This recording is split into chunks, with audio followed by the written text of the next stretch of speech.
সিপাহী বিদ্ৰোহ আমি পঢ়া আমাৰ শেষ হৈছে তো আমি এতিয়া ষ্টাৰ্ট কৰিব পাৰোঁ সেকেন্ড পোৰ্শনটো আমি ষ্টাৰ্ট কৰিব পাৰোঁ ফৰ্মেশন অফ ইণ্ডিয়ান নেশ্যনেল কংগ্ৰেছৰ পৰা তো ইণ্ডিয়ান নেশ্যনেল কংগ্ৰেছ সবে জানা হাতখনৰ ছবিত দিব লাগে বুলি ক'লে সবে গম পায় যে ইণ্ডিয়ান নেশ্যনেল কংগ্ৰেছৰ কথা কোৱা হৈছে নহয় তো তোমালোকৰ ইণ্ডিয়ান নেশ্যনেল কংগ্ৰেছৰ ওপৰত কিন্তু কোৱেশ্চন ভালে কেইটা হ'ব পাৰে বহুতটা কোৱেশ্চন হ'ব পাৰে তো তাৰ ভিতৰত যিকেইটা অলপ ইম্পৰ্টেণ্ট হয় সেইকেইটা মই ইয়াতে দিম অলপ কিন্তু তোমালোকে ষ্টাডি কৰি যাবা বিশেষকৈ যদি ইউটিউবত পোৱা মই তোমালোকক এটা অপশ্যন দিব পাৰোঁ ইউটিউবত আন একাডেমিটো চবে চোৱাই আৰু নহয় তো আন একাডেমিৰ বৰুণ অৱস্থি বুলি এজন মানুহ আছে চবে চোৱা বহুত ফেমাছে হয় তেওঁ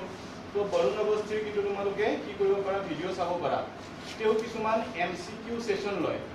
কেৱল মানে কুৱেশ্যনটো আৰু তাৰে এনসাৰ কেইটা থাকে আৰু তাৰ অলপমান ৰিলেটেড যিখিনি সোৰ্স থাকে তোমালোকক কৈ দিব তো বৰুণ অৱস্থিৰ যদি হেৰিটো চোৱা চেনেলটো চোৱা বহুত কুৱেশ্যন তোমালোকৰ তাৰ পৰা কমন কৰা চান্স থাকে SSC GDৰ কাৰণে আৰু দুই এটা মই প্লেটফৰ্ম চাইছিলোঁ যে তোমালোকক দিব পাৰি নেকি কিন্তু বৰ বিশেষ কি নালাগিল ৰিলায়েবল নিচিনা লগা নাই তাৰমানে তেওঁলোকে কি কৰে আগৰ কুৱেশ্যন পেপাৰবিলাক ডাইৰেক্টলি তাতে চেনেলটো ডিছকাছ কৰে সো এতিয়া এই যোৱা বছৰ বা তাৰ আগৰ বছৰ যি কুৱেশ্যন আহিছিলে ষ্টেটিক কুৱেশ্যনখিনি তোমালোকৰ এতিয়া কি হৈ নাযায় ইম্পৰ্টেণ্ট হৈ নাযায় যিখিনি মানে তাৰে স্কিম ৰিলেটেড এইবিলাক কিছুমান চেঞ্জ হৈ যায় তো আৰু 2017 চনত যিটো হ'ব 2021 চনত এইটো ডেফিনেটলি নহ'ব সো তোমালোকে ৰেফাৰ কৰিব পাৰা আন একাডেমিৰ মাৰাথন সেশন চাবা কিন্তু মানে একেলগে 4 ঘণ্টামানৰ সেশন থাকে 4 ঘণ্টাৰ সেশন চাবা 1 আৱাৰৰ ব্ৰেক ল'বা 15 মিনিটছ ব্ৰেক ল'বা আৰু নিজৰ কপিবিলাকত লিখি যাবা ঠিক আছে তেতিয়া তোমালোকৰ বহুত হেল্প হ'ব কিহত ইন টাৰ্মছ অফ এক্সাম কাৰণ তেনেকুৱা কুৱেশ্যনে আহিব আৰু মই কিয় কৈছোঁ আন একাডেমি চোৱাৰ কাৰণে কাৰণ যোনে যোনে হিন্দীত প্ৰিপাৰেশ্যন কৰি আছা তেওঁলোকৰ কাৰণে খুব ভাল হ'ব মেক্সিমামে কি কৰি দিয়ে হিন্দীত কথাখিনি কৈ দিয়ে আৰু ইংলিছ যোনে যোনে প্ৰিপাৰেশ্যন কৰি আছে তেওঁলোকৰ কাৰণে কথা নাই যোনটো হ'লেও কি কৰিব পাৰিবা তাত কৰি দিব পাৰিবা সো আমি আজি ডিছকাছ কৰিম ফ্ৰম দ্য টাইম অফ 1885 আৰু তোমালোকে জানা যে 1885 তে কি হৈছিলে ইণ্ডিয়াৰ ফাৰ্ষ্ট পলিটিকেল পাৰ্টি বুলি ক'ব পাৰোঁ আমি ইয়াৰ আগতে ইণ্ডিয়ান এছ'চিয়েশ্যন হৈছিল এইটো কিন্তু পলিটিকেল পাৰ্টি নাছিল ইণ্ডিয়ান নেশ্যনেল কংগ্ৰেছ INC বুলি কয় in short form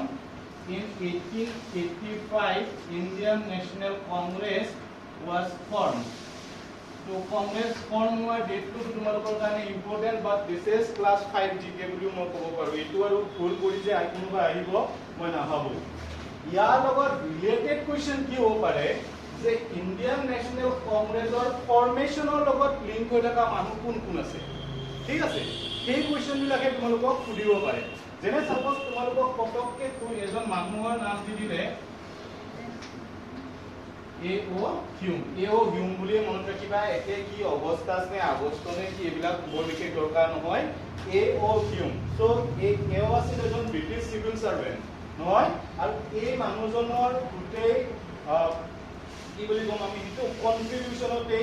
Indian national কংগ্ৰেছটো form হৈছিল নহয় এই অৰ্গেনাইজেশ্যনটো ফৰ্ম হৈছিল তো ফাউণ্ডেশ্যনৰ লগত লিংক হোৱা মানুহজন হৈছে কোন এজন ব্ৰিটিছ মানুহ A.O. Hume actually Indian national কংগ্ৰেছটো ফৰ্মেশ্যন কৰাৰ মেইন ৰিজনটোৱে আছিলে কি যাতে এনেকুৱা এটা অৰ্গেনাইজেশ্যন হয় যিটো অৰ্গেনাইজেশ্যনে কাক হেল্প কৰিব পাৰে ব্ৰিটিছখিনিক হেল্প কৰিব পাৰে কিহৰ ক্ষেত্ৰত যাতে ইণ্ডিয়ান মানুহে কি বিচাৰিছে ব্ৰিটিছে যাতে এই কথাখিনি গম পায় ঠিক আছে সেইটো কাৰণে একচুৱেলি ইণ্ডিয়ান নেশ্যনেল কংগ্ৰেছৰ ফৰ্মেশ্যন হৈছিল এতিয়া তোমালোকক কুৱেশ্যন হ'ব পাৰে যে ইণ্ডিয়ান নেশ্যনেল কংগ্ৰেছ ফৰ্ম কৰাৰ সময়ত ভাইসৰয় কোন আছিলে ইণ্ডিয়াৰ ভাইসৰয় কোন আছিলে কোনোবাই দিব পাৰিব নেকি মোক এনসাৰটো ইণ্ডিয়ান নেশ্যনেল কংগ্ৰেছ ফৰ্ম হ'ল 1885 সেইখিনি সময়ত ইণ্ডিয়াৰ ভাইসৰয় কোন আছিল তো তোমালোকে জানা যে ব্ৰিটিছৰ ফৰমোষ্ট অফিচাৰ বা ফৰমোষ্ট যিজন মানুহ যোনে গোটেই এডমিনিষ্ট্ৰেশ্যনটো চাই পলিটিকেল এফেয়াৰ্ছবিলাক চাই ইণ্ডিয়া হি ইজ ভাইসৰয় তো এই ভাইসৰয়জন আছিল কোন লৰ্ড কোনে ক'ব পাৰিবা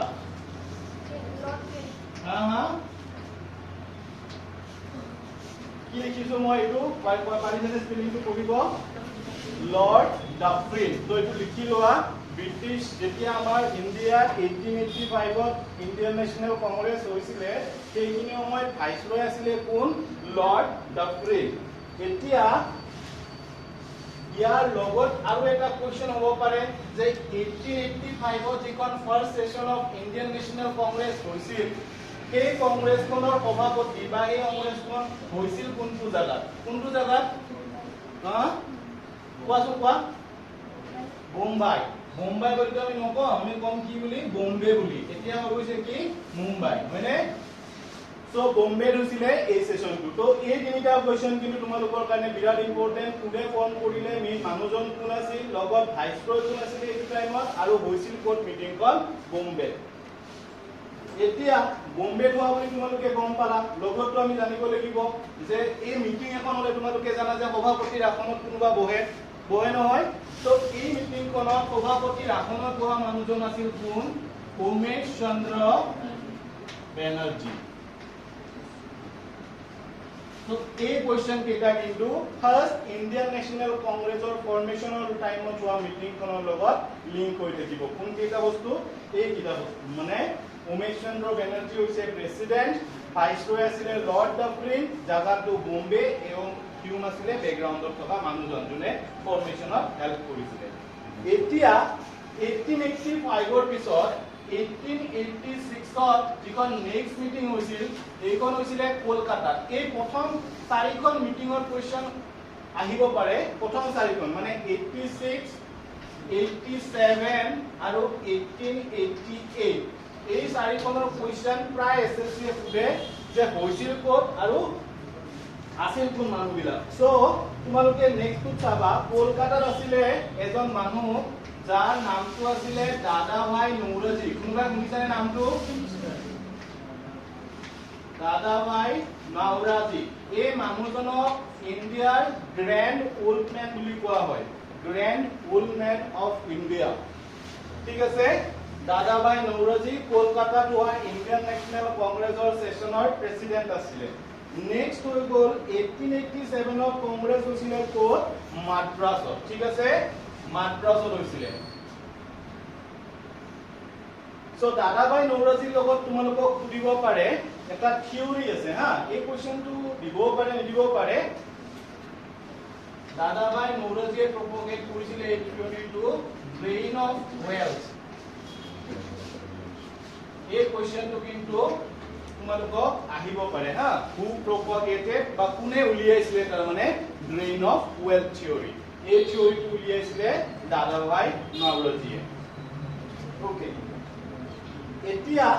যিখন 1887 ত যিখন মাদ্ৰাছত কংগ্ৰেছ হৈছিলে কংগ্ৰেছ সেশন ইয়াতে আছিলে বদৰুদ্দিন তৈয়বজী বদৰুদ্দিন আজমল নহয় বদৰুদ্দিন তৈয়বজী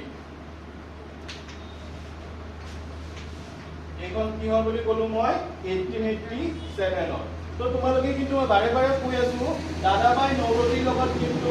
কেতিয়াও যাতে ড্ৰেইন অফ ওয়েলথ থিওৰিটো যাতে পাহৰি নোযোৱা এইটো একচুয়ালি ব্ৰিটিছৰ ক্ৰিটিসিজম আছিলে যে ইন্ডিয়া যিমান বিলাক ৰিসোৰ্স আছে ব্ৰিটিছে কি কৰি আছে ইন্ডিয়াৰ পৰা লৈ গৈ আছে ক'ত লৈ গৈ আছে ব্ৰিটেইনত বা তোমালোকে ক'ব পাৰা ইংলেণ্ডত ওকে 1888 ত যিখন আছিল এইখন আছিলে ক'ত এলাহাবাদত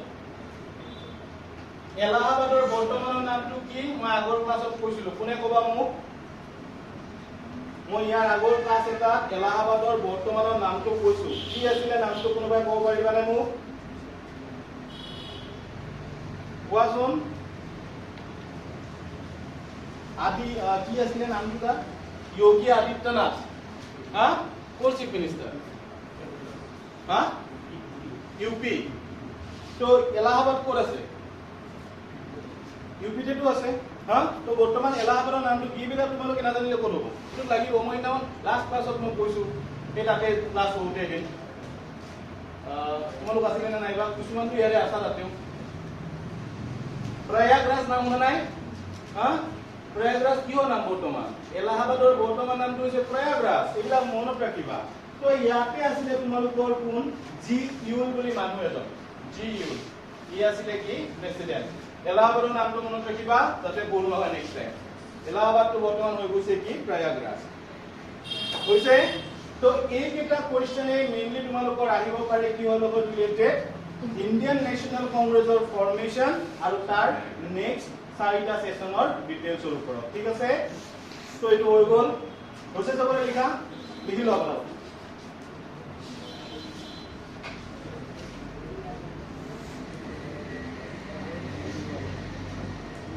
হৈছে নহয় লিখা এতিয়া 1885 ৰ পৰা 1888 লৈকে আমি মোটামুটি পঢ়িলো ইয়াৰ পিছত বৰ বিশেষ কি হোৱা নাই ইণ্ডিয়াত কাম মানে কি আৰু ইণ্ডিয়ান নেশ্যনেল কংগ্ৰেছ ৰিলেটেড বা বৰ বিশেষ কিবা হেভি ইভেন্ট একো হোৱা নাছিলে ডাইৰেক্টলি আমি যাব পাৰো কিমান চনলৈকে 1905 1905 চনত এতিয়া 1905 চনত কি হৈছিল কোনে ক'ব পাৰিবা মুসলিম লীগ হৈছিল 1905 1906 হৈছিল হা 1905 কি হৈছিল বিৰাট ইম্পৰ্টেন্ট ইভেন্ট এই ইভেন্টটো ইন্ডিয়ান হিষ্ট্ৰীৰে বহুত বেছি ইম্পৰ্টেন্ট ইভেন্ট কিয় জানানে কাৰণ 1857 ত যেতিয়া সিপাহী মিউটিনি হৈছিল সিপাহী বিদ্ৰোহ হৈছিল তাৰ পিছত ডাইৰেক্টলি 1905 ত এটা মাছ মুভমেন্ট হৈছিল মানে আন্দোলন এটা আৰম্ভ হৈছিল আৰু সেই আন্দোলনটো নাম কোৱাচোন কি কৈছা কোৱা নামটো কোৱাচোন শুনলে হ'ব কি আছে কোৱা হা কি স্বৰাজ অলপ অলপ হৈছে আৰু লাহেকে আচ্ছা 1905 ত হৈছিল কি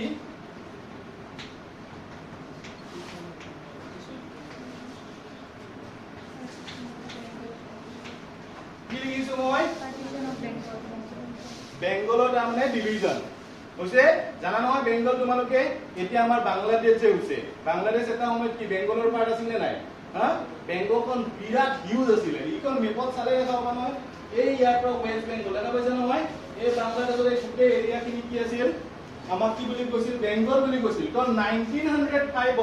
ব্ৰিটিছ গভৰ্ণমেণ্টে ক'লে কি যে বেংগলখন ইমান বেছি ডাঙৰ যে আমাৰ এডমিনিষ্ট্ৰেচনে আমাৰ ঢুকিয়ে নাপায় কামবিলাক কৰিবই নোৱাৰে so we want to divide the specific province bengal province বুলি কৈছিলে তো এখনক আমি ডিভাইড কৰি কি কৰিম দুটা পাৰ্ট কৰিম এটা পাৰ্টক আমি নাম দিম ইষ্ট বেংগল যেটো এতিয়া বাংলাদেশ হৈছে আৰু এটা পাৰ্টক নাম দিম ওয়েস্ট বেংগল আৰু এটো আমাৰ লগত আছে নে নাই আছে তো এতিয়া তোমালোকে দেখা পালা নহয় যে এটা পাৰ্ট হ'ব কি ইষ্ট বেংগল এটা পাৰ্ট হ'ব ওয়েস্ট বেংগল কিন্তু তোমালোকে মেইনলি কথাটো কি আছে জানানে ইয়াৰ ভিতৰৰ ৰিজনটো আছিল এনেকুৱা যে ইণ্ডিয়াত ব্ৰিটিছৰ বিৰুদ্ধে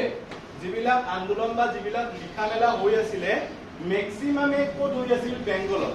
বেংগলৰ মানুহবিলাকৰ পঢ়া শুনা ভাল আছিল তেওঁলোকে গম পাইছিলে কি যে একচুৱেলি ব্ৰিটিছে আমাক কি কৰি আছে লুটি আছে নহয় তেওঁলোকে আমাৰ পৰা চব বস্তু লৈহে গৈ আছে তো ব্ৰিটিছৰ পইণ্টটো আছিল যে বেংগলত যিখিনি হিন্দু মুছলিম মানুহ আছে এই হিন্দু মুছলিম মানুহখিনিৰ মাজত কি কৰিব লাগে যেটো ইউনিটি আছে এই ইউনিটিটো নোহোৱা কৰিব লাগে ঠিক আছে যিবিলাক হিন্দু আৰু মুছলিম পিজেন্টস আছিল মানে খেতিয়ক টাইপৰ মানুহ আছিল সেই মানুহখিনিৰ মাজত হোৱা ইউনিটিটো নোহোৱা কৰি দিব লাগে আৰু যেটো ৰাষ্ট্ৰীয়তাবাদ যেটো নেশনালিজম সেন্টিমেন্ট গ্ৰো হৈ আছিল সেইটো কি কৰি দিব লাগে কাটি পেলাব লাগে সেই কাৰণে লৰ্ড কাৰ্জন মানুহজনৰ নাম লিখি লবা লৰ্ড কাৰ্জন আছিল এই মানুহজন who propagated or who initiated the decision to partition Bengal ঠিক আছে এই মানুহজন আছিল কোন লৰ্ড কাৰ্জন আৰু ডেফিনেটলি তোমালোকৰ এক্সট্ৰাকে ক'ব নালাগে লৰ্ড কাৰ্জনে আছিল কি হৈছে তো গম পালা 1905 ত কি হ'ল বেংগল পাৰ্টিশন কৰিম বুলি ক'ল এতিয়া পাৰ্টিশন কম বুলি কৰিম বুলি ক'লে কৰিব দিব নেকি দিয়া নাই লগালগ আৰম্ভ হৈ গৈছে এটা মুভমেন্ট এটা আন্দোলন সেই আন্দোলনটোৰ নামটো কোনে ক'ব এতিয়া মই অলৰেডি কৈলো 1905 হা আচ্ছা এটা হয় বাৰু হা এটা হয় কি বুলি কৈছা তুমি বংগ আন্দোলন এইটো হয় অসমীয়াত বহুতে কৈও এইটো আন্দোলন কিন্তু এই আন্দোলনৰ যেটো মেইন মুদ্দা আছিল সেই মুদ্দাটোক লৈ পিনি এই মুভমেন্টটো বেছি পপুলাৰ কি জানানে স্বদেশী মুভমেন্ট তো তোমালোকক যদি কোৱেশ্চনো দিয়ে মেইনলি স্বদেশী মুভমেন্ট বুলি সুধিব তো তোমালোকে সদায় মনত ৰাখিবা স্বদেশী মুভমেন্টটো মেইনলি হৈছিল বেংগল পাৰ্টিশনৰ কাৰণে বেংগলক ভাগ কৰি দিয়াৰ ফলতে স্বদেশী মুভমেন্ট ষ্টাৰ্ট হৈছিল এতিয়া নামটো কিয় স্বদেশী পালে কাৰণ এই মুভমেন্টটোৰ এটা অবজেক্টিভ আছিল মুভমেন্টটোত থকা লিডাৰ্ছ বিলাকে কৈছিলে কি যে আমি ব্ৰিটিছে দিয়া বস্তুবিলাক আমি কি নকৰো ইউজ নকৰো কথাটো বুজি পালানে মোৰ ব্ৰিটিছে দিয়া বস্তুবিলাক আমি ইউজ নকৰো আমি সব বস্তুৱে কি কৰিম বয়কট কৰিম ঠিক আছে আৰু বয়কট কৰি আমি কৰিম কি আমাৰ যিবিলাক নিজৰ স্বদেশী যিবিলাক আইটেম আছে সেইবিলাকে আমি একচেপ্ট কৰিম কথাটো বুজি পালা তো সেইটো কাৰণে এই স্পেসিফিক আন্দোলনটোৰ নামটো হৈ গ'ল কি স্বদেশী মুভমেন্ট এতিয়া পটককে 2 মিনিটৰ এটা ব্ৰেক মোক ক'ব লাগে যে স্বদেশী মুভমেন্টৰ টাইমত মহাত্মা গান্ধী ইণ্ডিয়াত আছিল নে নাই ক'ত আছিল মহাত্মা গান্ধী কি কৰি আছিল তেতিয়া টাইমত উঠা নাই যে ইমিডিয়েটলি তাতে কি কৰি আছিল গান গাই আছিল চাহ খাই আছিল ইয়েস ভেৰি গুড সেইটো সময়ত Mahatma Gandhi is not in India he was in where he was in South Africa and he is engaged in his profession that is what barrister right he is a lawyer at that period of time so to musidilo yate important fact hobo pare tomalokor who was the viceroy during this period of time aru swadeshi movement arambho ketia hoise okay etia এইখিনি সময়ত তোমালোকৰ তাতে আৰু এটা মনত খেলাইছিলে মই মাত্ৰ তোমালোকক সুধিলো যে যেহেতু মহাত্মা গান্ধী নাছিলে ইয়াৰ পিছৰ সব মুভমেন্টত তোমালোকে জানাই ফাৰ্ষ্টতে বাপু থাকে লাঠিডাল লৈ পিনি থাকেনে তো স্বদেশী মুভমেন্টত লিডাৰশিপ কোনে ললে কোনোবাইটো ল'ব লাগিব হয় নহয় কথাটো কোনোবাইটো ল'ব লাগিব লিডাৰশিপ তো লৈছিলে কোন মানুহজনৰ নাম মনত ৰাখিবা সুৰেন্দ্ৰনাথ বেনাৰ্জী এই মানুহজনে কি কৰিছিলে মেইনলি স্বদেশী মুভমেন্টৰ সময়ত লিডাৰশিপ লৈছিলে কোট মানে আমাৰ বেংগলত আৰু ইটো বংগাল কা বিভাজন বুলি কয় হিন্দীত আহিলে এনেকৈ আহিব ঠিক আছে তো লঞ্চ হৈছিলে কিমানত সেইটো মনত ৰাখিব একদম একুৰেটটো লাগিব পাৰে কেতিয়াবা আগষ্ট 1905 এইকেইটা কোৱেশ্চন তোমালোকৰ তাৰ পৰা আহিব পাৰে তো সুৰেন্দ্ৰনাথ বেনাৰ্জী নাম অবজেক্ট থাকিলে ডাইৰেক্টলি দিয়ে দিবা ওকে এতিয়া অলপ আগতে টাইপ ক'লে মই যেতিয়া 1905 ৰ ডেটটো লিখি দিছিলো তাই ক'লে স্যাৰ কি হৈছে মুসলিম লীগ বোলে হেৰি হৈছে ফৰ্মেশন হৈছিল হয়নে তো মুসলিম লীগ ফৰ্মেশন হোৱা ডেটটো তো আমি গম পালো মই কি বুলি ক'লো 1906 ত মুসলিম বিলাকৰ মাজত এটা পলিটিক্যাল অৰ্গানাইজেচন হৈছিলে সেই পলিটিক্যাল অৰ্গানাইজেচনটোৰ নাম আছিল মুসলিম লীগ কোনে কৰিছিলে নবাব সলিমুল্লাহ খান লিখি দিবা সলিমুল্লাহ খান আৰু তোমাৰ আছিল এটা নাম আছিল সাগা খান সাগৰ নহয় সাগা খান সলিমুল্লাহ আৰু সাগা তো অপচন থাকিলে এই দুটা নামে থাকিব বেলেগও থাকিব নালাগে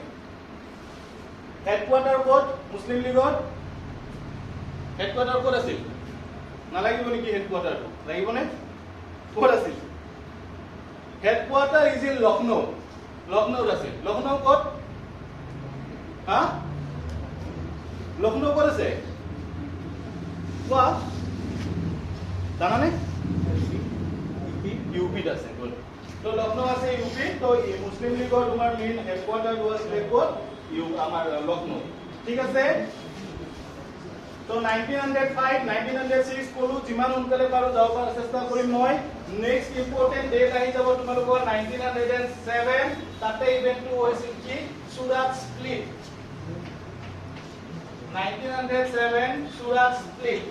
স্প্লিটত কি হৈছিলে ডাইৰেক্ট ইজিকে বুজাই দিছো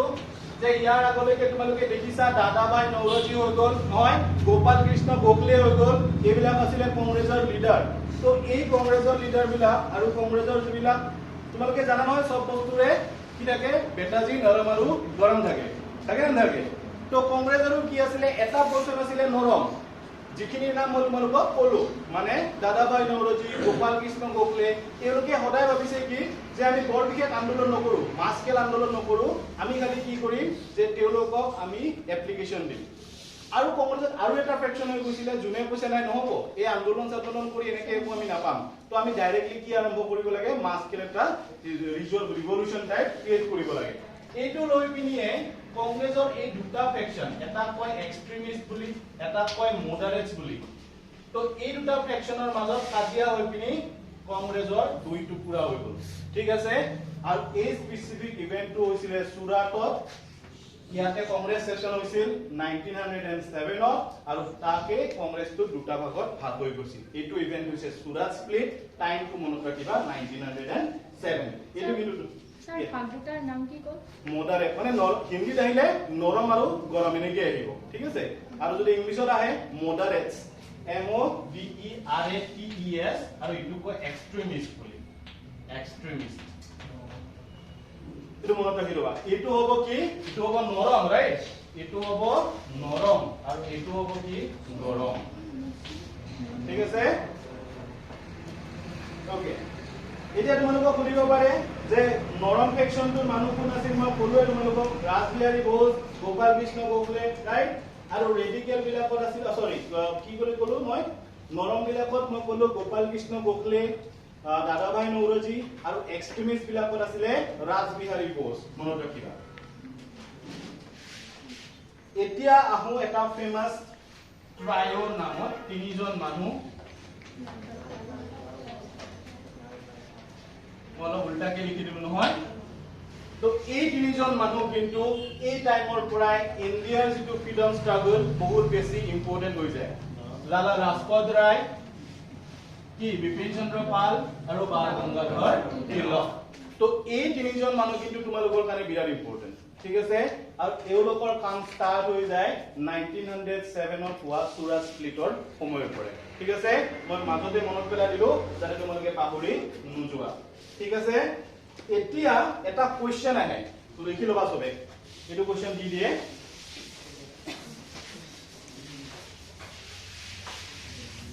हिंदी लोगों महात्मा गांधी किसको अपने राजनैतिक गुरु मानते थे ठीक है से तो इंग्लिश लोगों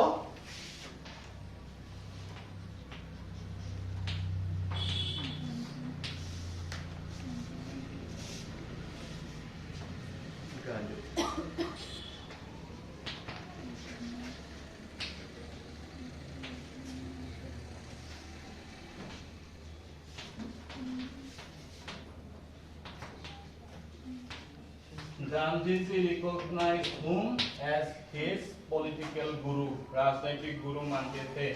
तो यारे आंसर तो ए मात्र कोई जो मैं মানুহজন गोपाल कृष्ण गोखले ये क्वेश्चन तो কিন্তু তোমালোকৰ পৰা আহি থাকে তো ভালছে চাই লবা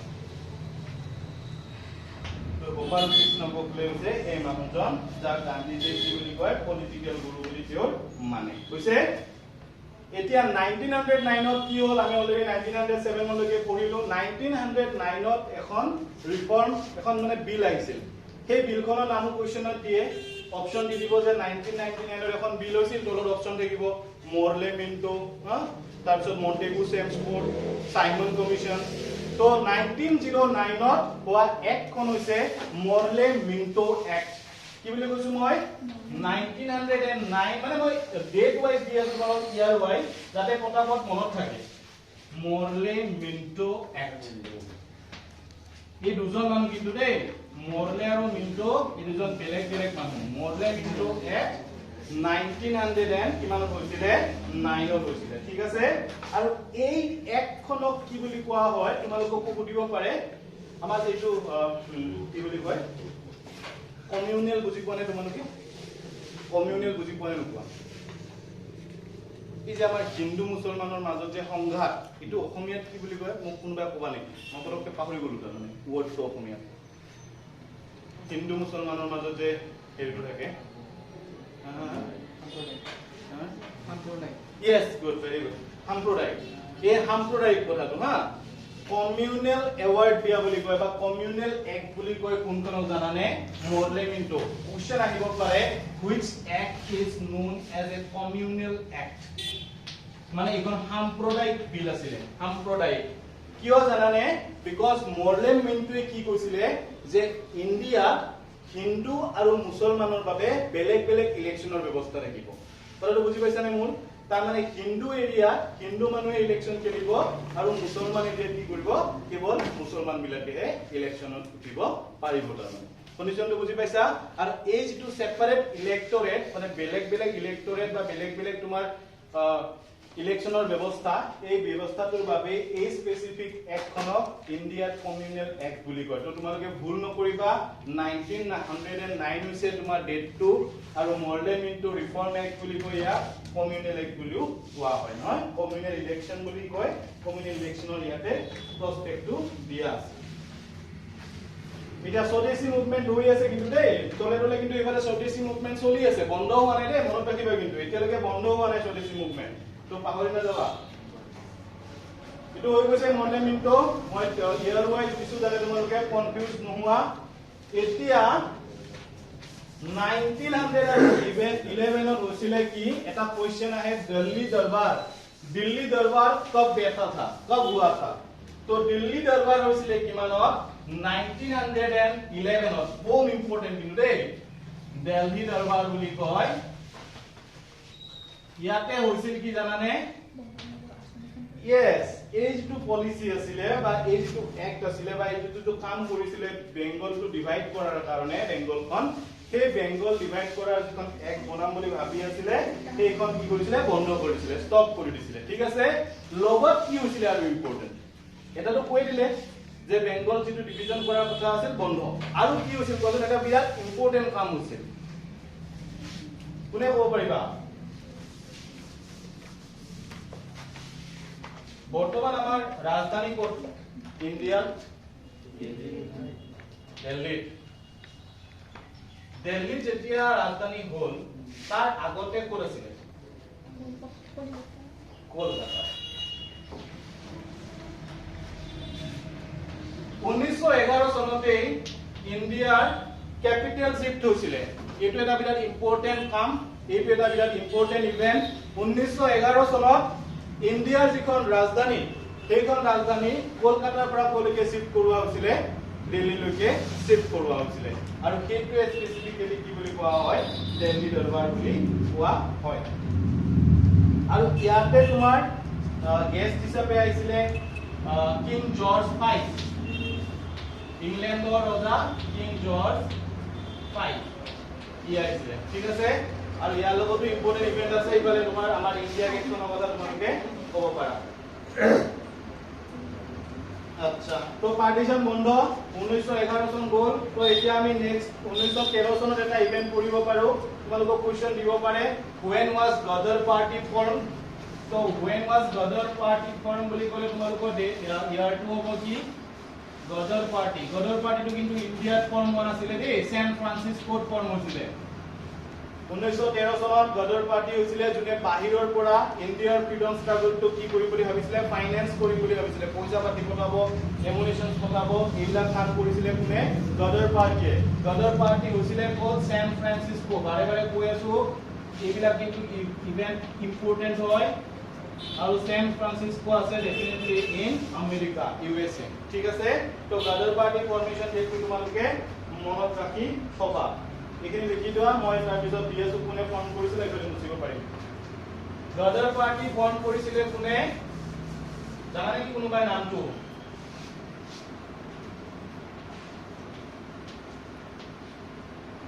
লালা হৰদয়াল ঠিক আছে লালা হৰদয়ালে কি ফৰ্ম কৰিছিল গদৰ পাৰ্টি ফৰ্ম কৰিছিল তো এটো হৈছে 1913 ৰ ইভেন্ট এতিয়া সবে মুগলৰ বাবতে কৈছিলে স্যাৰ জনাই মহাত্মা গান্ধী আহা নাই আছে তাতে কিল হৈ আছে কেস চলি আছে মহাত্মা গান্ধী নহয় তাতে কাম কৰি আছে ক'ত south Africa but in 1915 Mahatma Gandhi back to India কিমান ঘূৰি আহিছে এইটো কোৱেশ্চন হয় যে মহাত্মা গান্ধী কোনটো ইয়াৰ ঘূৰি আহিলে তো মই বাৰে বাৰে কৈ আছো ইট ইজ 1915 তো এতিয়া মহাত্মা গান্ধী ঘূৰি আহিল আৰু মহাত্মা গান্ধীয়ে ঘূৰি অহা ডেটটো আছিল কিমান মই এটা বেলেগ লিংক দি আছো দে এই লিংকটো কিন্তু চাবা 1915 চনৰ 9 জুন তাৰিখে মহাত্মা গান্ধীয়ে ঘূৰি আহিছিল সাউথ আফ্ৰিকাৰ পৰা ইণ্ডিয়া আৰু এতিয়া এই দিনটোকে মানে 9 জুন দিনটো বৰ্তমান प्रवासी भारतीय दिवस हिसाबे की কৰা হয় উদযাপন কৰা হয় ঠিক আছে प्रवासी भारतीय दिवस মনত ৰাখিবা কিন্তু দেই এনআৰআই ডে বুলি যে কয় এনআৰআই নন ৰেসিডেন্সিয়েল ইন্ডিয়ানস प्रवासी भारतीय डे সিম্পলি মনত ৰাখিলে হ'ল এনআৰআই ডে বুলি নন ৰেসিডেন্সিয়েল ইন্ডিয়ানস ডে 9 জুন 1915 কিয় আছিল ব্যাকগ্ৰাউণ্ডটো কি যে মহাত্মা গান্ধী ঘূৰি আহিছিল এতিয়া সেই দিনটোকে 9 জুনটোকে এনআৰআই ডে হিচাপত সেলিব্ৰেট কৰা যায় এইটো মনত ৰাখিবা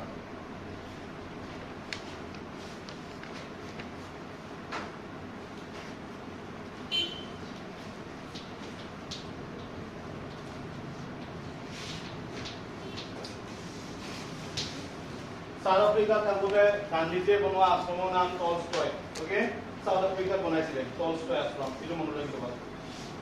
তো 1960 ত তোমালোকে সবাই পাহৰি গলা নেকি সুৰাজ স্পীড হৈছিলে কিমানত 1907 চনত হৈছিল নৰম আৰু গৰমৰ মাজত প্ৰবলেম হলে হৈছিল নাই হৈছিল ইয়াৰ পিছত আৰু এখন ইম্পৰ্টেন্ট ফেক্ট আছে সেইখন হৈছিল 1916 ত এইখিনি লিখা হৈছে ডেফিনেটলি সবৰে এইফালে লিখি দিছো মই 1916 ত তোমালোকে মনত ৰাখিব লাগিব এটা ইভেন্ট দ্যাট ইজ লখনৌ পেক্ট বা কোপৰা লখনৌ মিত্ৰতা লখনৌ পেক্ট কি হৈছিল মই ডাইৰেক্ট ইভেন্ট ওয়াইজ দি কৈছো চাই লবা এটো লিখি লোৱা 1916 ত 1916 ত ফাৰ্স্ট টাইমৰ কাৰণে কংগ্ৰেছ আৰু মুসলিম লীগ কি হৈছিল একলগ হৈছিল ঠিক আছে ইহতে কৈছিল যে আমি জি বস্তু অপোজ কৰিম জয়েন্টলি অপোজ কৰিম ফাৰ্স্ট টাইমৰ কাৰণে কংগ্ৰেছ আৰু মুসলিম লীগ এক হৈছিল ইন্ডিয়া 1916 ত যাক কোৱা হয় লখনৌ মিত্ৰতা বা তোমালোকে ক'ব পাৰা লখনৌ পেক্ট বুলি এটো কিন্তু বিৰাট ইম্পৰ্টেন্ট কোৱেশ্চন প্ৰায় কনফিউজন হৈ যায় বহুতে অপচনত দেখা পায় যে কি এক্সট্ৰিমিষ্ট আৰু মডাৰেটস বিলাক একলগ হৈছিল নাই হোৱা এক্সট্ৰিমিষ্ট মডাৰেট একলগ হোৱা নাই মুসলিম লীগ আৰু কংগ্ৰেছে একলগ হৈছে ঠিক আছে মনত ৰাখিবা এইটো আৰু 1916 ত আৰু কি হৈছিল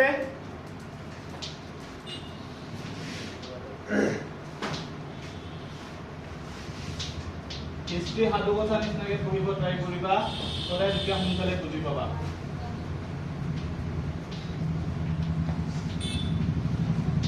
দুজন মানুহৰ নাম লিখিছো যদি কোনোবাই লিংকটো ক'ব পৰা পতককে কোৱা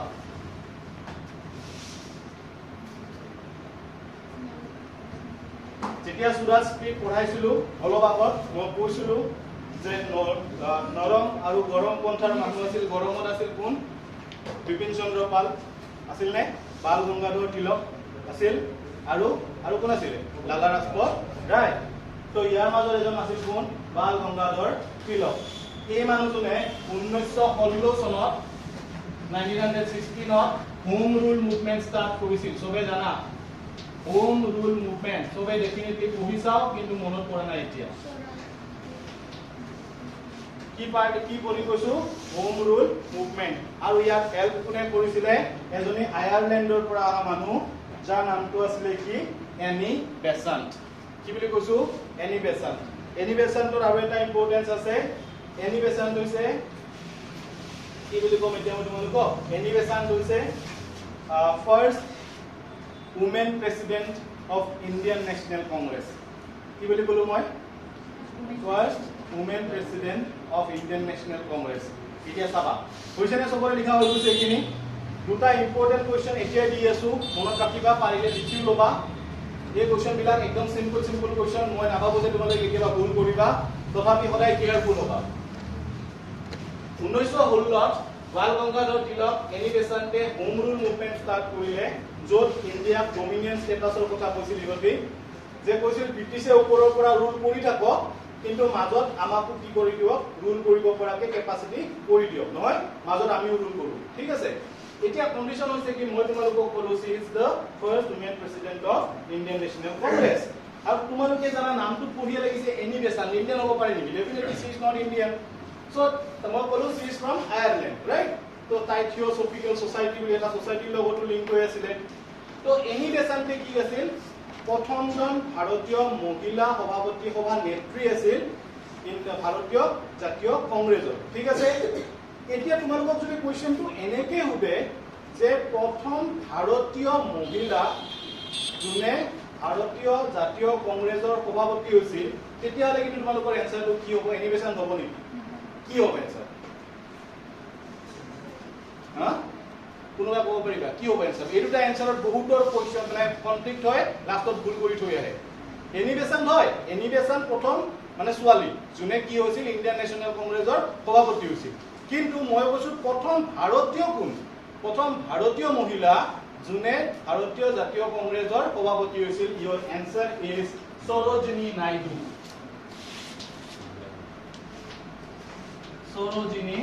নাইডু এই দুটা কথা কেতিয়াও ভুল নকৰিবা মই এক্সপেক্ট নকৰো যে কেতিয়াবা ভুল কৰি থৈ আহিবা এই দুটা ঠিক আছে এও হৈছে Indian first women president and she is the first women president. So that is full number. Paisa na buji? Paisa na nai? Paisa? Na confusion ase kiba? Ase neki confusion? Moi A hoise tomar first president. Aru tai hoise first Indian women president. বুজি পাইছা? এও Indian আছে। তো এটা মনত ৰাখিবা।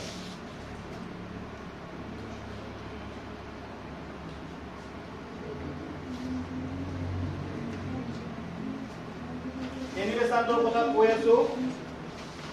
দুখন বাতৰি কাকতৰ নাম লিখি লবা। কমন ম্যান আৰু নয়া ভাৰত নিউ ইন্ডিয়া। এই দুখনৰ এডিটৰ কোন আছিলে? এনিমেশনস আছিলে। নামটো দলত লিখি দিছো মই কমন ম্যান আৰু নিউ ইন্ডিয়া। কাৰ আছিলে? এনিমেশনৰ। কাৰ আছিলে মানে সি ইজ দ্য এডিটৰ। তাই কৰিছিলে। আৰু বাল গংগাধৰ তিলকৰ জানাই দুটা আছিলে তোমাৰ দুটা। এটা আছিলে কি মাৰাঠা আৰু এটা আছিলে কেশৰী। অক্ষয় কুমাৰৰ নামটো মনত ৰাখিলে হ'ল। কেশৰী পেপাৰখনৰ নাম মনত থাকি যাব। আৰু সেই পেপাৰখনৰ এডিটৰ আছিলে কোন? বাল গংগাধৰ তিলক। মই আকৌ সবে পিছৰ পৰা কোনোবাই দেখা নাই মই কৈ দি আছো। এনিমেশনৰ যিখন নিউজ পেপাৰ নাম দুটা হৈছে common man new India. Bal Gangadhar তিলকৰ যিখন news paper name of those news paper is Maratha and Kesari. হৈছে ক্লিয়াৰ সবৰে লিখা হৈ গৈছে? Okay very good. সো এতিয়া আমি কিমানলৈকে পঢ়িলো? আপটিল আমি 1916 লৈকে পঢ়িলো। আমি যাব লাগিব কিমানলৈকে? 1947 লৈকে যাব লাগিব। তো বহুত দূৰ আছে আৰু।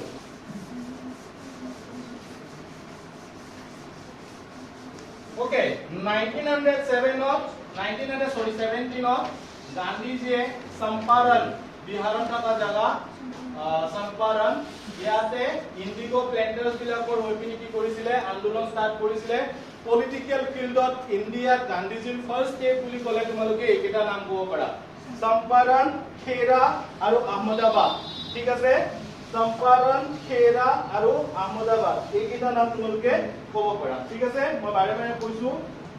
চম্পাৰণত ফাৰ্ষ্ট মুভমেন্ট এইটো। ফাৰ্ষ্ট গান্ধীজিয়ে ইণ্ডিয়াত কৰা ফাৰ্ষ্ট মুভমেন্ট হৈছে ক'ত? চম্পাৰণত। ইয়াতে ষ্টাৰ্ট কৰিছিলে ফাৰ্ষ্ট। তো 1917 হৈ গ'ল। মনত থাকিব সবৰে চম্পাৰণ বুলি মনত ৰাখি ল'বা আৰু। বেলেগ আৰু একো নাই চম্পাৰণ। 1919 বহুত বেছি ইম্পৰ্টেন্ট ডেট। ইণ্ডিয়াৰ হিষ্ট্ৰী এটা বিৰাট কলা অধ্যায় বুলি আমি ক'ব পাৰো। বহুত মানুহক একেলগে জেনেৰেল ডায়াৰে অমৃতসৰত কি কৰিছিল? গুলিয়াই মাৰিছিল। আৰু সেই প্লেচটোৰ নাম আছিলে কি? জালিয়ানৱালাবাগ। আৰু হিষ্ট্ৰীত আমি এইটো কি বুলি কওঁ? জালিয়ানৱালাবাগৰ হত্যাকাণ্ড বা মাছাকাৰ। ঠিক আছে? মাছ কিলিং যেতিয়া একেলগে বহুত মানুহক মাৰি পেলোৱা হয় তাক মাছাকাৰ বুলি বা মাছাকাৰ বুলি কয় ইংলিছত। তো জালিয়ানৱালাবাগ বুলিও ইংলিছ পঢ়ে। তো সদায় মনত ৰাখিবা ইনসিডেন্টটো কেতিয়াৰ? 1919 ইনসিডেন্ট। তো ইয়াৰ লগত ৰিলেটেড যদি তোমালোকক কিবা সুধে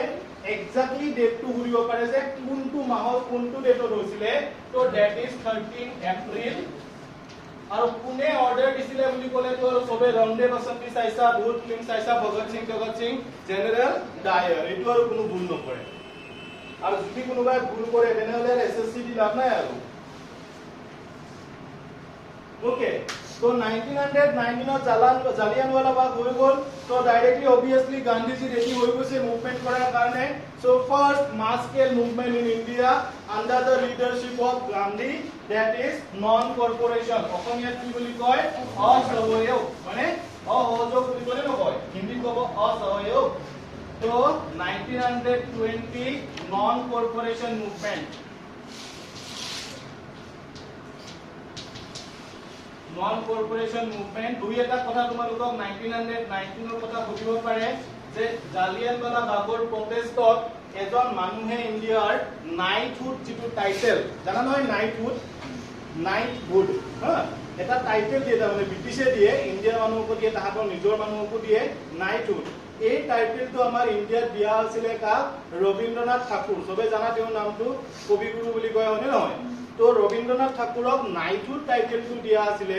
যিটো তেওঁ ৰিটাৰ্ণ কৰি দিছিলে কিহৰ প্ৰটেষ্টত জালিয়ানৱালা বাগত হোৱা এই কাৰবাৰটো প্ৰটেষ্টত ঠিক আছে তো তোমালোকক কেতিয়াবা এসএসসি কোৱেশ্চন দি দিব পাৰে যে who return that knighthood title in protest against Jallianwala Bagh massacre তেতিয়া তোমালোকে লিখিবা কবি মানে ৰবীন্দ্ৰনাথ টেগোৰ কবিগুৰু ৰবীন্দ্ৰনাথ টেগোৰ তো এইটো অপচন চুজ কৰিবা মই মাজতে মনত পৰিলে কাৰণে মই কৈ দিলো জিনো আমি আহি আছিলো কিহৰ কথা 1920 হোৱা নন কৰ্পোৰেচন মুভমেন্টৰ কথা ডেফিনেটলি তা হোৱাৰ এটা ৰিজন আছিল কোনটো জালিয়ানৱালা বাগ মাছাকাৰটো এটা বিৰাট ইম্পৰ্টেন্ট ৰিজন হয়নে আৰু নন কৰ্পোৰেচন মুভমেন্টত গান্ধীজি একদম ফাৰ্স্ট কথাটোৱে কৈছিলে কি যে আমি কোঅপাৰেট নকৰো কাক কোঅপাৰেট নকৰো ব্ৰিটিছ গভৰ্ণমেণ্টক মানে ব্ৰিটিছৰ অফিচ ব্ৰিটিছৰ কোৰ্ট ব্ৰিটিছৰ স্কুল আমি কতোৱে কৰ্পোৰেট নকৰো আমি নাযাও বয়কট কৰিম আৰু কিন্তু লগতে গান্ধীজি এটা কথা কৈছিলে যে আমি বয়কট কৰো বা আমি যদি আন্দোলনো কৰো সেই আন্দোলনটো সদায় কি হ'ব নন ভায়োলেন্ট হ'ব তোমালোকে জানা নহয় গান্ধীজি কি ফলো কৰিছিলে অহিংস মানে নহয় তো কৈছিলে কি যি কৰা যায় অহিংস হ'ব লাগিব তো বাট এই নন কৰ্পোৰেচন মুভমেন্টটো গান্ধীয়ে প্ৰথমতে সবকে কৈছিল যে আমি বয়কট কৰিম আমি কোঅপাৰেট নকৰো বা দিনে নন ভায়োলেন্ট ৱে কিন্তু এইটো পসিবল নহয় কিয় নহয় কোনোবা ক'বা নেকি মোক কোনটো ইভেন্টৰ কাৰণে নন কৰ্পোৰেচন ইয়েস চৌৰি চৌৰা ক'ত আছে জানানে গোৰখপুৰৰ ওচৰতে আছে নহয় গোৰখপুৰ আছে ক'ত আকৌ এক্সাম্পলটো কি হ'ব উত্তৰ প্ৰদেশ তো সোৱাদে উত্তৰ প্ৰদেশ ৰিলেটেড কিন্তু বহুত কথা আছে তো গোৰখপুৰত চৌৰি চৌৰা নামৰ জাগাটোত প্ৰায় 21 মান পুলিচ আছিল নেকি 22 টা পুলিচ আছিল এখন থানা আছিল নে সেই গুটে কি কৰি দিছে জ্বলাই দিছে মানুহ খমতে তো গান্ধীয়ে কৈছে বন্ধ কৰ নহব মানুহবিলাক মানে গান্ধীজিৰ এটা কি আছিল জানা তেওঁ এটা কোৱালিটি আছিল তেওঁ যেতিয়াই দেখা পায় যে মানুহবিলাকৰ ধৈৰ্য নোহোৱা হৈ গৈছে তেওঁ লগালগ মানে কি কৰি দিয়ে মুভমেন্টটো বন্ধ কৰি দিয়ে যাতে মানুহবিলাকে আকৌ ধৈৰ্য ধৰিব পৰা কেপাচিটিটো মানুহৰ আহি যায় এতিয়া মই যদি কওঁ যে এতিয়া 5টা বাজিছে মই 7টা বজালৈকে ক্লাছটো ল'ম ইয়াতে বহুতৰে ধৈৰ্য ভাঙি যাব নহয় তো গতিকে সেইটো কৰাৰ কাৰণে মই কি কৰিব লগা হ'ব পাৰে মই মাজতে ব্ৰেক দিবলৈ জুলে যোৱা কোনোবাই যদি কিবা অলপ পেকেট চেকেট খাব আছে খাই আহা নহয় ছোৱালীখিনিক অলপ বাহিৰত ওলাই যাব দিলো তো তেনেকুৱা কৰিব দিলে কি হ'ব আকৌ অলপ পাছত আহি মানুহে বহিব পাৰিব তো যি নহওক এইবিলাক বাকি 1920 সদায় মনত ৰাখিবা নন কৰ্পোৰেচন মুভমেন্ট ৰিলেটেড চৌৰি চৌৰা মুভমেন্ট আছিল গোৰখপুৰ ইউপি বাস আৰু হাংগাৰ ষ্ট্ৰাইক আছিল ফাৰ্স্ট টাইমৰ বাবে কিহৰ টাইমত এলাহাবাদ মিল ডেভেলপ মুভমেন্টত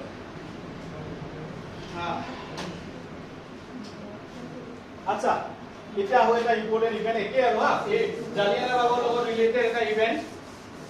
সামালে আমি 1920 পঢ়ি আছো মনত ৰাখিবা কেশৰ এ হিন্দ এইটো টাইটেল এসএসসি কোৱেশ্চনত প্ৰায় কোৱেশ্চন দিয়ে এসএসসি সিজিএল হোক নৰ্মেল কিবা হোক কেশৰ এ হিন্দ এই টাইটেলটো ইণ্ডিয়াত কোনজন মানুহক দিয়া হৈছিল মহাত্মা গান্ধী এইটো পুৰা কাৰেক্ট এনসাৰ মহাত্মা গান্ধীক দিয়া হৈছিল আৰু মহাত্মা গান্ধীয়ে এই টাইটেলটো জালিয়ানৱালা বাগৰ কেছটোৰ কাৰণে কি কৰি দিছিলে এই টাইটেলটো ৰিটাৰ্ণ কৰি দিছিলে তো টাইটেল ৰিটাৰ্ণৰ দুটা কলো মই তোমালোকক এটা কৈছো ৰবীন্দ্ৰনাথ ঠাকুৰৰ নাইটহুড টাইটেলটো আৰু এটা আছে কি কেশৰ এ হিন্দ টাইটেলটো হ'ব থাকিব ন চবৰে মনত ওকে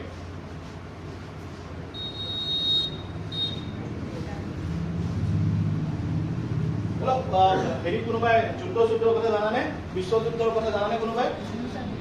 জানা কোন চন জানা কোন চন ফাৰ্স্ট 1990 ঠিক আছে ভাবিলো 1990 বুলি ওকে আৰু এটো লিখা হৈছে কেশৰ এ হিন্দ লিখা হৈছে না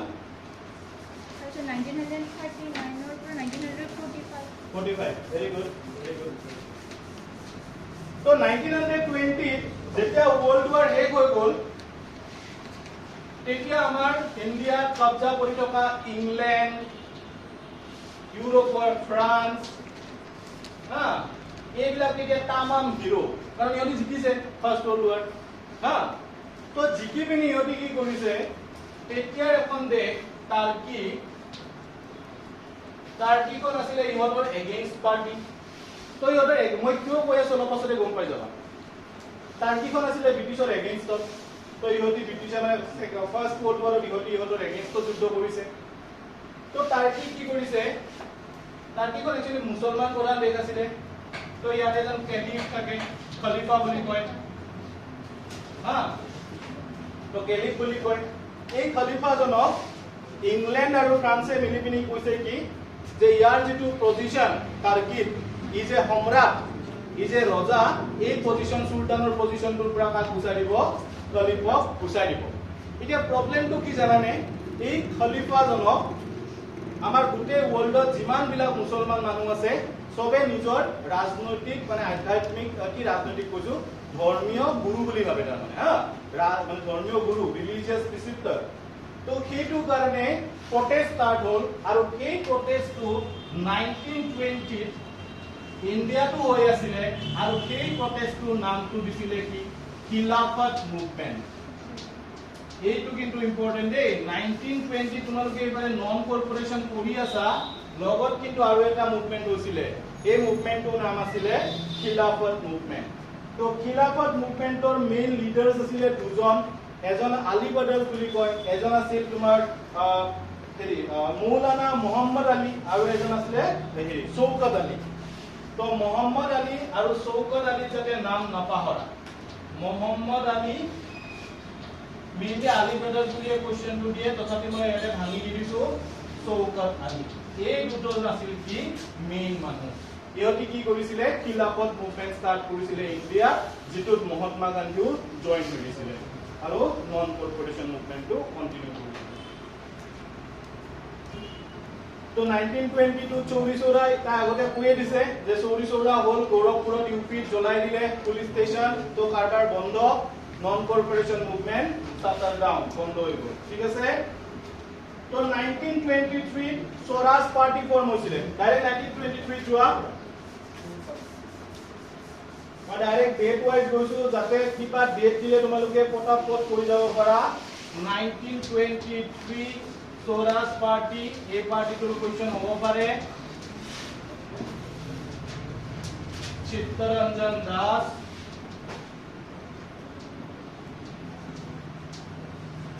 লিডাৰ আছিলে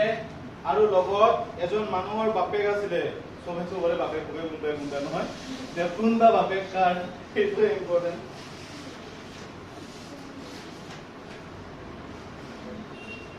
কাৰ এটা কৈও নেকি মই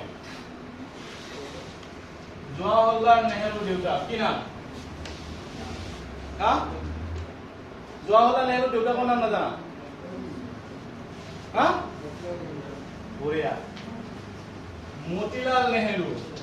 মেইনলি এই দুজন মানুহে কি কৰিছিলে জানানে স্বৰাজ পাৰ্টিটো ফৰ্ম কৰিছিলে মনত ৰাখিবা নাম দুটা চিত্তৰঞ্জন দাস আৰু মতিলাল নেহৰু আৰু বাকি সুভাষ চন্দ্ৰ বোস তোমালোকে লিখি ল'ব পাৰা তেও আছিলে ইয়াতে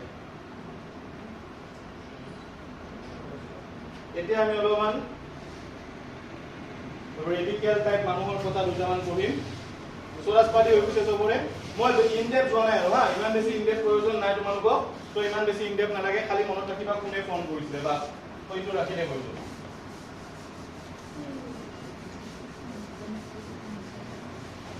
ওকে আমি পঢ়ি আছো 1923 ডাইৰেক্টলি তোমালোকে এতিয়া যাব লাগিব 1920 কৰলৈকে HR নহয় দেই HRA Hindustan Republican Association HRA এটো ফৰমেশন হৈছিল 1924 আমি দুটামান আমাৰ পলিটিক্যাল কি বুলি কওঁ আমি লিডাৰ বা আমাৰ ফ্ৰিডম ফাইটাৰ ভগত সিং সুখদেৱ ৰাজগুৰু চন্দ্ৰশেখৰ আজাদ এওঁলোকৰ কথা শুনিলে এতিয়া আমাৰ টেষ্ট বিলাক অলপ অলপ গৰম উঠে ৰাইট তো এই গুটে মানুহবিলাকৰ starting point is this HRA okay Hindustan republican association তোমালোকে লিখিলোৱা বুকত বনে লিখিলোৱা আৰু ইহঁতৰ লিডাৰ কেইটা নাম লিখিলোৱা চন্দ্ৰশেখৰ আজাদ বুলি লিখিলে হ'ব মেইনলি চন্দ্ৰশেখৰ আজাদ ভগত সিং এই ভিতৰত ইহঁতি আছিলে বাট মেইনলি তোমালোকৰ লিডাৰ যদি আমি ক'ব লগা হয় তেনেহ'লে চন্দ্ৰশেখৰ আজাদ ঠিক আছে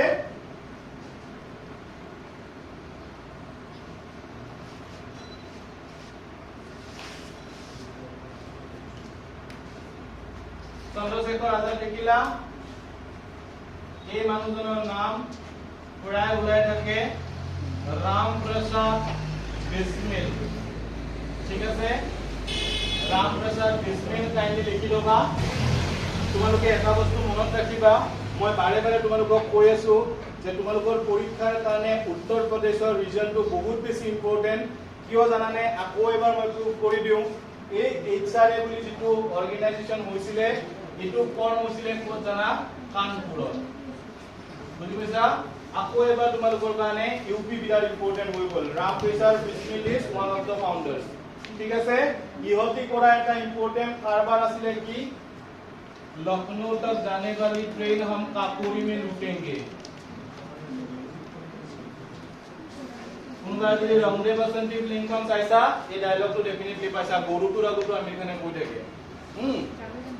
কাকৰি ৰবেৰী মানে কাকৰি ডকাইতি কৰাৰ কাৰণে এই গোটেই প্লেনটো গোটেই অৰ্গেনাইজেচনটো হৈছিলে মাত্ৰ 8000 টকা লুটিছিলে কিমান মাত্ৰ 8000 টকা ব্ৰিটিছৰ এখন ট্ৰেইন তাৰ পৰা 8000 টকা উঠোৱাৰ কাৰণে কি কৰিছিলে কাকৰি ৰবেৰী আমাৰটো আজিকালি ইহঁতক কলে সাপোজ ইহঁতক যদি মই কলে 8000 আছে সো কোনো নকলে তেনে লগত ৰাইট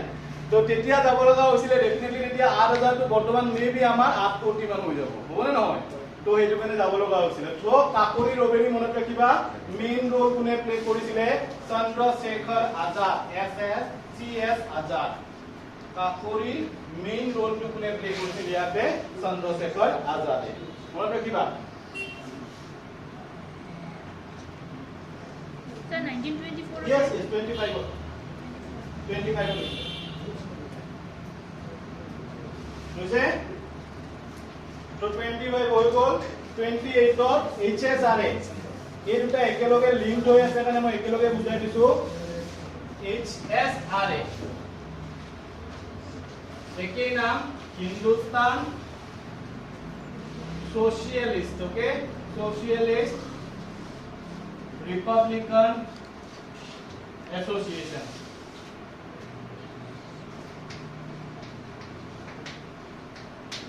ইয়াতে তোমালোকৰ মৰমৰ বহুত চিহ্ন আছে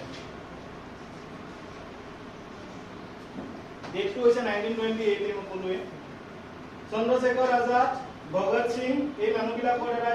স্পেসিফিক অৰ্গেনাইজেচনটো কি কৰা হৈছিলে গঠন কৰা হৈছিলে আৰু এই অৰ্গেনাইজেচনটোৱে কি কৰিছিলে ইণ্ডিয়া যিবিলাক অলপ বেছি ৰেডিকেল চিন্তাধাৰাৰ মানুহ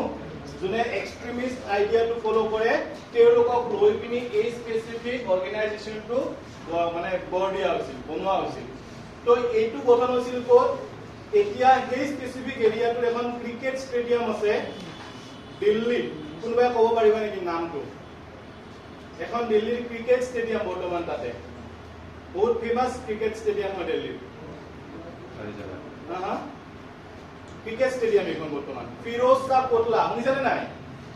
ফিৰোজ শাহ কোটলাতে এইটো গঠন হৈছিল ফিৰোজ শাহ কোটলা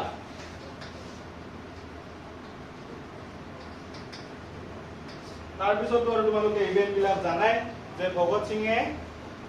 কিহৰ বদলা লোৱাৰ কাৰণে জালিয়ানৱালা বাগৰ বদলা লোৱাৰ কাৰণে কাক গুলিয়াই মাৰিলে সাউন্ডাৰ্ছক ৰাইট তাৰপিছত আকৌ সেই কথাটোকে তাহাঁতি প্ৰফেছ কৰাৰ কাৰণে সবৰে আগত একসেপ্ট কৰাৰ কাৰণে যাতে মানুহে গম পায় যে কিয় কৰিব লগা হ'ল লেজিসলেটিভ এছেম্বলিত গৈ পিনি তাহাঁতি কি কৰিছে বম হাল কৰিছে বম দলিয়াই দিছে পুৰা লেজিসলেটিভ এছেম্বলিত বিধানসভাত বিধানসভাত বম দলিয়াইছে বম দলিয়াই কিছুমান পেম্পলেট দিছে যে কিয় কৰিব লগা হ'ল কি কৰিব লগা হ'ল তো ইয়াতে আহিব লগা কোৱেশ্চন তোমালোকৰ এইখিনিয়ে হ'ব 1928 ৰ সবতকে ডাঙৰ ইভেন্টটো হৈছে সাইমন কমিশন শুনিছা নহয় সবে সাইমন কমিশন বুলি এখন কমিশন আহিছিলে ক'ৰ পৰা লণ্ডনৰ পৰা আৰু সেই কমিশনখন ইণ্ডিয়াৰ মানুহে বয়কট কৰিছিলে কিয় বয়কট কৰিছে কাৰণ ব্ৰিটিছ গভৰ্ণমেণ্টে কৈছিলে কি যে সাইমন কমিশন আহিছিলে বুলি কি কৰিব কাৰণে কিছুমান কনস্টিটিউশনাল চেঞ্জ সংবিধানৰ কাম কৰাৰ কাৰণে হয়নে সাইমন কমিশন ঠিক আছে সাইমন কমিশনখন বয়কট কৰা হৈছিল এইটো কাৰণে কাৰণ সাইমন কমিশনৰ যিমানজন মেম্বাৰ আছিল তাৰ মাজৰ এজনো ইণ্ডিয়াৰ পৰা নাই গোটেইবিলাক আছিল ক'ত ইংলেণ্ডত ঠিক আছে আৰু সেইটো কাৰণে অল হোৱাইট কমিশন বুলি কয় অল হোৱাইট কমিশন সাইমন কমিশনক অল হোৱাইট কমিশন বুলি কোৱা হয় সেইটো কাৰণে ঠিক আছে আৰু সেই কাৰণে বয়কট কৰিছিলে বয়কট কৰাৰ সময়তে লালা ৰাজপথ ৰায় যেতিয়া বয়কট লাহোৰত হৈছিল মেবি সেশনটো স্টেশনত যেতিয়া বয়কট হোৱাৰ সময়ত লালা ৰাজপথ ৰায় মাথাত লাঠিচাৰ জোতে এটা বিৰাট বেয়াকে কুপ কৰিছিলে আৰু সেই কোপটোতে তাৰে ঠিক দুদিন পিছতে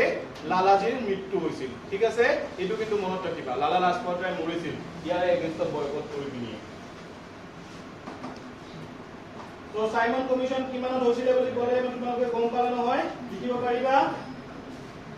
তো তাতে লিখি লবা 1928 মেইনলি লাহোৰ ষ্টেচনত এই কাৰবাৰটো হৈছিলে টোটেল মেম্বাৰ আছিলে 7 আৰু ইহঁতক কোৱা আছিলে হোৱাইট মেন কমিশন বা অল হোৱাইট কমিশন ঠিক আছে এতিয়া পটককে এটা এমসিকিউ আজি ক্লাসটো এমসিকিউ টো শেষ কৰিম আৰু দেই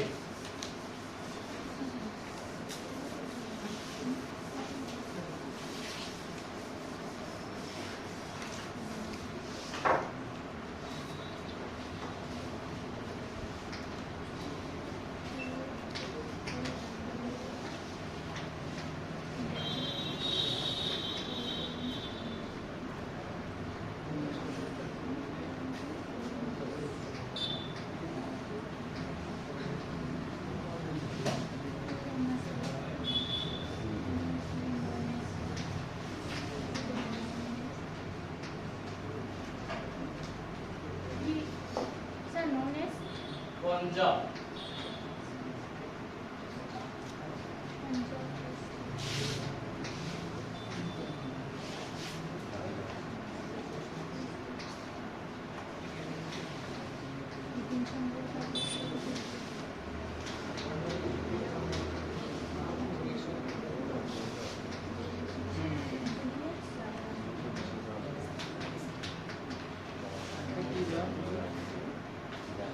সবে দেখা পাইছে নে ক্লাস কলৰ পৰা দেখা পাইছে নে দেখা পালে নহয় এটা লাইট আছে না এবা first to kill Mohan Singh. বুঝিয়ে মই কৰি আছো দিয়া নহয় এখনটো নহৰে আচ্ছা কোৱেশ্চনটো হৈছে কি who among the following is famously known as Punjab Kesari মানে नीचे में दिया हुआ कौन सा व्यक्ति पंजाब केसरी के नाम से जाना गया था तो ऑप्शन আছে বিপিন চন্দ্ৰ পাল